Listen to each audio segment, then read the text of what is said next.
So sinusitis అంటేనే చాలా మంది ఇబ్బంది పడుతూ ఉంటారు. ప్రత్యేకంగా ఈ వింటర్ సీజన్‌లో వాళ్ళ బాధని మనం చెప్పుకోలేము అసలు. అవునవును.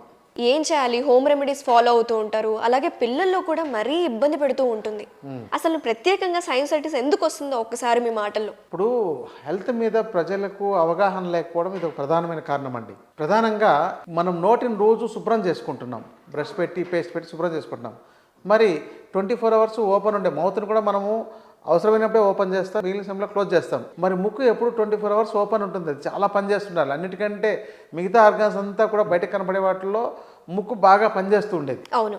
మరి దాన్ని ఎలా శుభ్రం చేసుకోవాలి, దాన్ని ఎలా ఆరోగ్యకరంగా కాపాడుకోవాలి అనేది చాలా మందికి తెలియకపోవడం వల్ల ఈ ముక్కులో చేరిన డస్ట్ కావచ్చు, లేకపోతే మనకు జలుబు చేసి లోపల ముక్కులో పేరుకున్న ఫ్లమ్ ఏదైనా ఉంటే దాంతో బ్యాక్టీరియా ఫామ్ అవడం కానీ లేదా వైరస్ ఫామ్ అవడం కానీ జరిగి అది అస్తమాను జలుబు చేయడం, ముక్కు కావడం, ముక్కు దిబ్బడ, ఇక అసలు చెప్పలేని తలనొప్పి రావడం.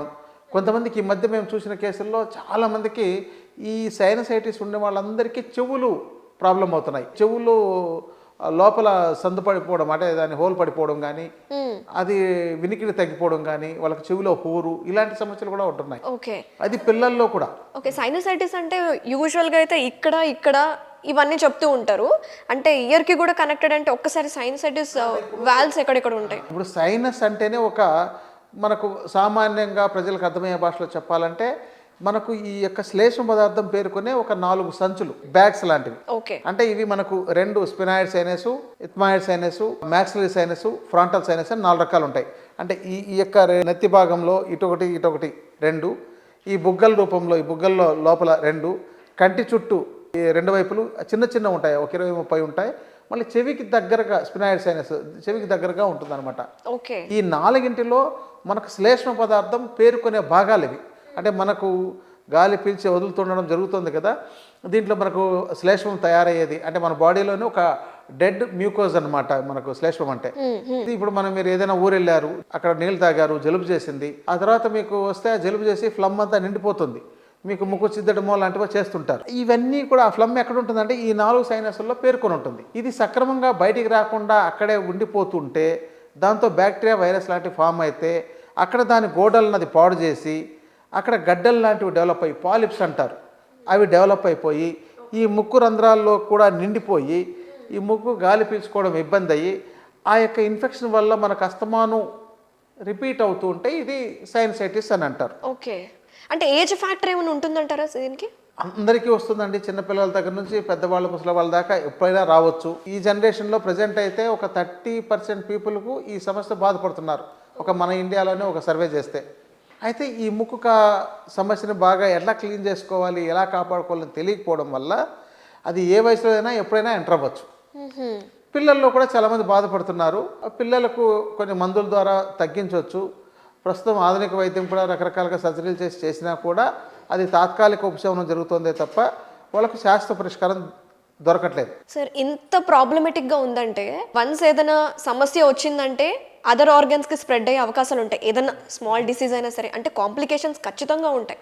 అదే ఇప్పుడు ఈ సైనోసైటిస్ ఉంటే ఏమైనా కాంప్లికేషన్స్ ఉంటాయా? ఇయర్కి కావచ్చు, ఎందుకంటే ఇదంతా కనెక్టింగ్ కదా సార్, మన ఫేస్ అంతా, ఐస్కి కావచ్చు, బ్రెయిన్కి కావచ్చు. ఇప్పుడు చెప్పాలంటే ముందు జలుబుతో ప్రారంభమవుతుందండి.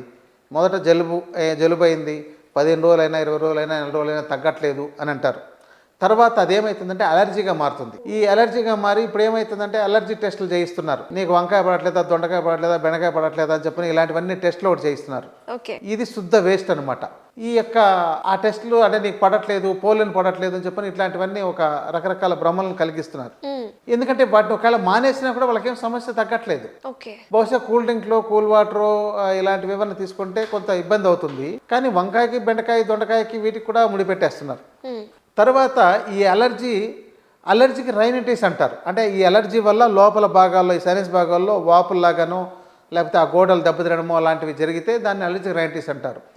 తర్వాత పాలిప్స్ లాగా తయారైపోతే సైనసైటిస్ అంటున్నారు. ఇక సైనసైటిస్ నుంచి ఇక ఇది ముక్కు దాటి ఈ యొక్క సైనస్లు దాటి మళ్ళీ లోపల గొంతులోకి దిగి లోపలికి వెళ్తుంటే, అంటే ఇంకా మనకు ట్రాకియా నుంచి మనకు లంగ్స్లోకి వెళ్తుంటే ఇక దాన్ని బ్రాంకైటిస్ అని, లేదా బ్రాంకైల్ అస్తమా అని, లేదంటే బ్రాంకైటిస్ తర్వాత అస్తమా, అస్తమా తర్వాత సిఓపిడి తర్వాత ఐఎల్డి, ఓకే.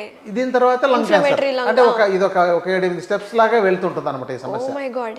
అంటే యూజువల్గా లంగ్ క్యాన్సర్ ఇవన్నీ మనకి స్మోకింగ్ వల్ల కావచ్చు, లేకపోతే పొల్యూషన్లో ఎక్కువ ఎక్స్పోజ్ అవుతే వస్తాయేమో అనుకుంటాం, కానీ సైనోసైటిస్తో కూడా లంగ్ క్యాన్సర్ స్టేజ్ వరకు వెళ్తుందా సార్? చివరి దశలో లాస్ట్ ఇప్పుడు చాలా మంది లంగ్ క్యాన్సర్ వచ్చిందంటే వీళ్ళకు సైనస్ ఉందనో లేకపోతే ఇలాంటివి ఏవైనా అస్తమాకు మందులు వాడడము, చాలా రోజుల పాటు రకరకాల మందులు వేసుకోవడం అనేది ఉంది.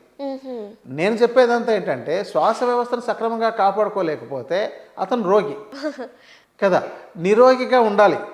ముందేంటంటే శ్వాస వ్యవస్థ మీద సరైన కమాండ్ లేకపోవడం, వాళ్ళు ఎప్పుడు మందులు వేసుకోవడం, ఇంకా ఇప్పుడు అన్నీ మొత్తం మనకు స్ప్రేలు వాడడం, ఇంకా పఫ్స్ లాంటివి వాడడం, క్యాప్సూల్ వేసుకుని కొట్టడం, ఇలాంటివన్నీ అంత చాలా రకాలుగా వచ్చాయి. ఇవన్నీ తాత్కాలికమైన పరిష్కారాన్ని ఇస్తున్నాయి. ఓకే. మనకు ఒక శాశ్వత పరిష్కారం కావాలి అనేది ఎవరికైనా ఉంటుంది. అవును. ఈ శాస్త్ర పరిష్కారాన్ని పరిశోధనలో ఆయుర్వేద శాస్త్రం దీని గురించి చాలా వివరించింది. ఓకే. దీన్ని ఆయుర్వేదంలో ఏమంటారు సార్ సైనోసైటిస్ని? దుష్ట ప్రతిశాయము అంటారు. ఓహో. ఆ ప్రతిశాయం అంటే మనకు జలుబు, ముక్కాడము, ముక్కు దిబ్బడ ఇవన్నీ అంతాను జలుబు కిందకి వస్తుంది. పీనసము, ప్రతిశాయము, తర్వాత దుష్ట ప్రతిశాయం అంటే ఇంకా మానని స్టేజ్కి వెళ్ళిపోయిండే దాన్ని, ఇంకా తగ్గదు. ఇప్పుడు ప్రతిశాయం అంటే జలుబు తగ్గుతుంది, 15 రోజులు మందు ఉన్నా కూడా మందులు వేసారనుకోండి, 10 రోజుల్లోనో 15 రోజుల్లో తగ్గిపోవచ్చు.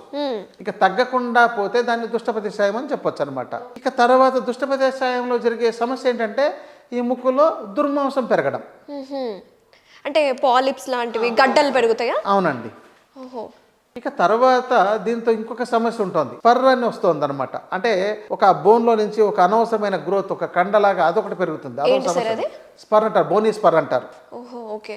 ఈ చాలా కేసులు అంటే ఇప్పుడు ఈ ప్రాబ్లం ఉన్న వాళ్ళకి సిటీపిఎన్ఎస్ అని ఒక ఎంఆర్ఐ అంటే ఒక టెస్ట్ స్కాన్ చేస్తారు కదా, ఆ స్కాన్లో తెలుస్తుంటుంది స్పర్ ఉందని. ఈ స్పర్ ఉన్న వాళ్ళకి తగ్గడం చాలా కష్టం అవుతుంటుంది. సో పాలిప్స్లో ముఖ్యంగా ఈ దుర్మాంసం ఏదైతే పెరిగిందో దానిని రిమూవ్ చేస్తే తప్ప వాళ్ళకు ఈ సమస్య పరిష్కారం కాదు.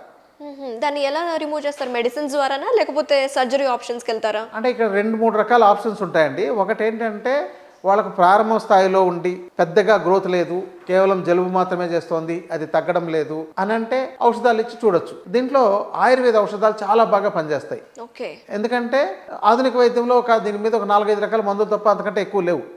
ఇక దాన్నే రిపీటెడ్గా ఒకవేళ కంపెనీ మారొచ్చు, బ్రాండ్ మారొచ్చు, ఇదే జరుగుతుంటుంది తప్ప అవే ఇవ్వాల్సి వస్తుంది.